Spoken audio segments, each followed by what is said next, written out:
50% questions എന്ന് പറയുന്നത് ഇച്ചിരി ടഫ് ആയിട്ടുള്ള ക്വസ്റ്റ്യൻ ആയിരിക്കും, പ്രോബബ്ലി അല്ലെങ്കിൽ ടൈം കൺസ്യൂമിങ് ആവാം. ഇത് മെയിൻലി വരുന്ന data interpretation, logical reasoning, higher education system, ഇങ്ങനെയുള്ള 3 ഏരിയാസിൽ നിന്നായിരിക്കും മെയിൻലി ഈ ക്വസ്റ്റ്യൻസ് വരുന്നത്.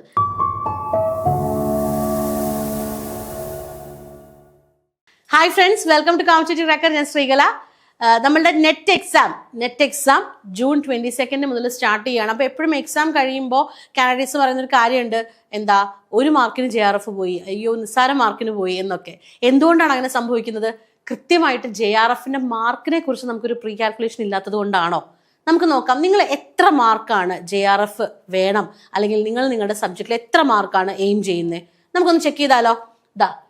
ഇവിടെ ഞങ്ങൾ കഴിഞ്ഞ 3 പ്രാവശ്യത്തെ മാർക്കിന്റെ ട്രെൻഡാണ് അനലൈസ് ചെയ്യാനായിട്ട് എടുത്തിരിക്കുന്നത്. Subjects management, commerce, economics, English, Malayalam, ഈ 5 സബ്ജക്റ്റാണ് നമ്മളിവിടെ അനലൈസ് ചെയ്യുന്നത്.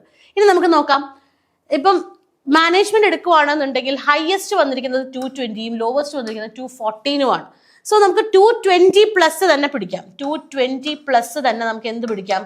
JRF കിട്ടാനായിട്ട് നമുക്ക് വേണം എന്നൊരു കാൽക്കുലേഷനിലേക്ക് തന്നെ പോകാം. 214ലേക്കൊന്നും ഒരിക്കലും പോവില്ല. 218, 220 നമ്മൾ ക്ലോസ് ആണ്. സോ 220 പ്ലസ് ആണ് JRF വേണമെങ്കിൽ നമുക്ക് സേഫ് ആയിട്ട് വേണ്ടത്.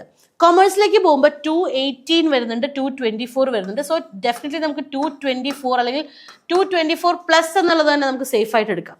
എക്കണോമിക്സിലേക്ക് വരുമ്പോൾ 198, 206, 232. 232 എന്ന് പറയുന്നത് പെട്ടെന്ന് ഇച്ചിരി ഹൈ ആയതാണ്. സോ നമുക്കൊരു 230 പ്ലസ് നമുക്ക് അവിടെ എയിം ചെയ്താലും നമ്മൾ സേഫ് ആയിട്ട് JRFലേക്ക് തന്നെ എത്തും. ഇംഗ്ലീഷിലേക്ക് പോകുമ്പോഴോ 186. സോ 188 പ്ലസ് നമുക്ക് അവിടെയും എയിം ചെയ്യാം.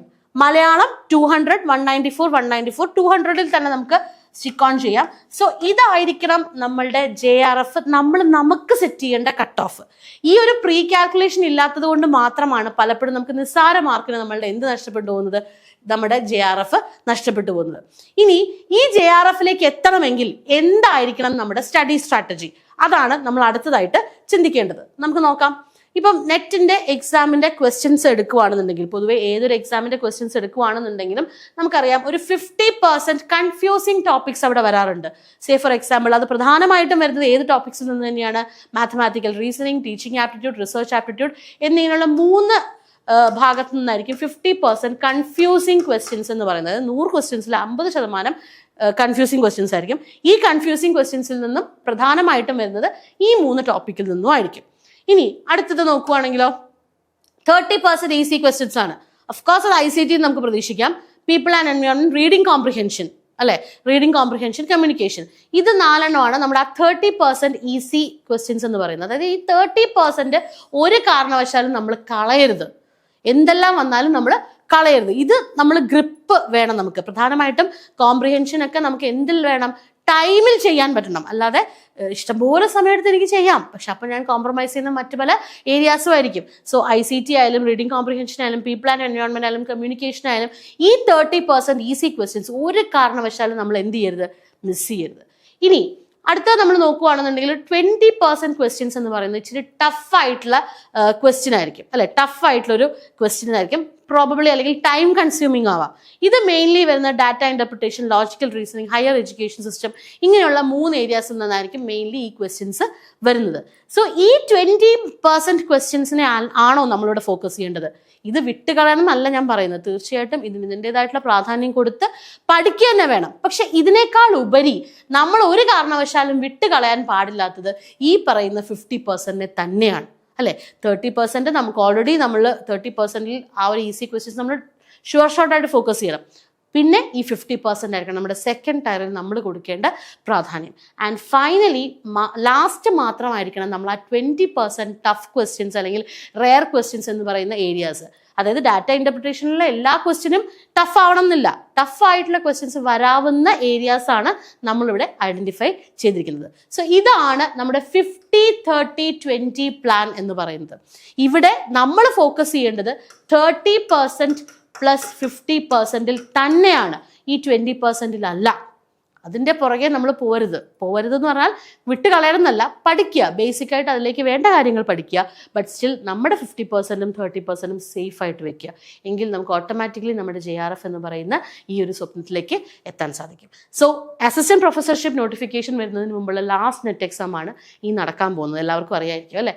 അപ്പം ഈ ഒരു എക്സാമിന് കൃത്യമായിട്ട് പഠിക്കുക എന്നുള്ളതായിരിക്കണം നമ്മുടെ സ്ട്രാറ്റജി. കാരണം ഈ വർഷം അവസാനത്തോടു കൂടി എന്തായാലും PSC നോട്ടിഫിക്കേഷൻ റിലീസ് ചെയ്യും. കാരണം ആ ഒരു ഏജ് ക്രൈറ്റീരിയ ഉള്ളവരെയും കൂടി പരിഗണിക്കുന്ന രീതിയിലാണ് എപ്പോഴും നോട്ടിഫിക്കേഷൻ വരിക.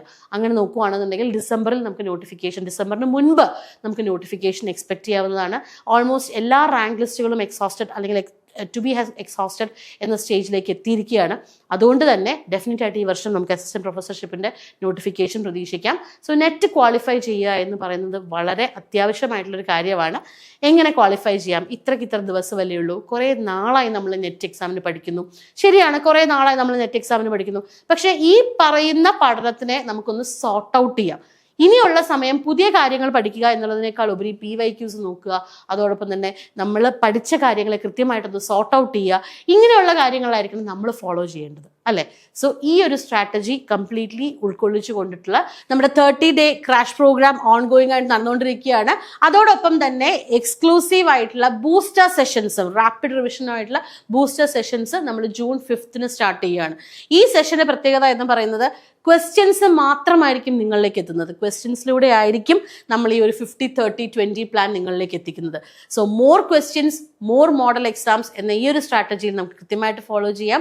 വരാൻ പോകുന്നത് നിങ്ങൾ പല പ്രാവശ്യമായിട്ട് നെറ്റ് എഴുതിയവരായിരിക്കാം, പഠിച്ചവരായിരിക്കാം. പക്ഷെ എവിടേക്കും ഒരു മിസ്സിംഗ് ഉള്ളതുകൊണ്ടാണല്ലോ നമ്മുടെ കയ്യിൽ നിന്ന് ഈ സാധനം പോകുന്നത്. സോ ആ മിസ്സിംഗ് എന്താണോ അത് നിങ്ങൾക്ക് ഷുവർ ഷോട്ടായിട്ട് ഇനി വരുന്ന 15 days റെക്ടിഫൈ ചെയ്യാൻ പറ്റും. അത് ഉറപ്പാണ്. സോ കോമ്പറ്റേറ്റീവ് ക്രാക്കറിന്റെ UGC നെറ്റ് ബൂസ്റ്റർ ബാച്ചിനെ കുറിച്ചുള്ള കൂടുതൽ വിവരങ്ങൾ അറിയാനായിട്ട് നമ്മുടെ ബോർഡ് നമ്പർ 9778826292 എന്ന നമ്പറിലേക്ക് കോൺടാക്ട് ചെയ്യുക, ജോയിൻ ചെയ്യുക. And we are all set here. നിങ്ങൾ എല്ലാവരെയും വെൽക്കം ചെയ്യുന്നു. June 5th നമ്മുടെ ഇൻഹൗസ് ക്ലാസ്സസിലേക്ക് ഓൾറെഡി നമ്മുടെ സ്റ്റുഡൻസിന് കൊടുക്കുന്ന ഒരു പ്രോഗ്രാമാണിത്. നമ്മുടെ എക്സിസ്റ്റിംഗ് നെറ്റ് ബാച്ചിലുള്ള സ്റ്റുഡൻസിന് കൊടുക്കുന്ന പ്രോഗ്രാമാണ്. അതുകൊണ്ട് തന്നെ ലിമിറ്റഡ് സീറ്റ്സ് ആണ് നമുക്ക് ഔട്ട്സൈഡിലേക്ക് ഉള്ളൂ. കാരണം ആ പ്ലാറ്റ്ഫോമിൽ ഉൾക്കൊള്ളിക്കാൻ പറ്റുന്ന അത്രയും കുട്ടികളെ ഉൾക്കൊള്ളിക്കാൻ പറ്റുള്ളൂ. സോ ഡെഫിനറ്റ്ലി ബാക്കി കുറച്ച് സീറ്റ്സ് മാത്രമാണ് പുറത്തേക്ക് വരുന്നത്. So do book your seats early. And വീണ്ടും നമുക്ക് കാണാം മറ്റുള്ള വീഡിയോസിലൂടെ. CC ലേണിംഗ് ആപ്പ് ഡൗൺലോഡ് ചെയ്യുക. ചാനൽ ആദ്യമായിട്ടാണ് കാണുന്നതെങ്കിൽ സബ്സ്ക്രൈബ് ചെയ്യുക, ഷെയർ ചെയ്യുക. നമ്മുടെ ഫ്രീ ഗ്രൂപ്പിന്റെ ലിങ്ക് ഇവിടെ കൊടുത്തിട്ടുണ്ട്. നിങ്ങൾക്ക് എല്ലാ അപ്ഡേറ്റ്സും നിങ്ങളിലേക്ക് ആദ്യം എത്തുന്നത് ഈ ഗ്രൂപ്പ്സിലൂടെ ആയിരിക്കും. സോ ഡെഫിനറ്റ്ലി ജോയിൻ ചെയ്യുക. കേരളത്തിലെ ഏറ്റവും മികച്ച അധ്യാപകരോടൊപ്പം തന്നെ നമുക്ക് നെറ്റ് ഇപ്രാവശ്യം ക്രാക്ക് ചെയ്യാം. വീണ്ടും നമുക്ക് കാണാം മറ്റൊരു വീഡിയോയിലൂടെ. Thank you.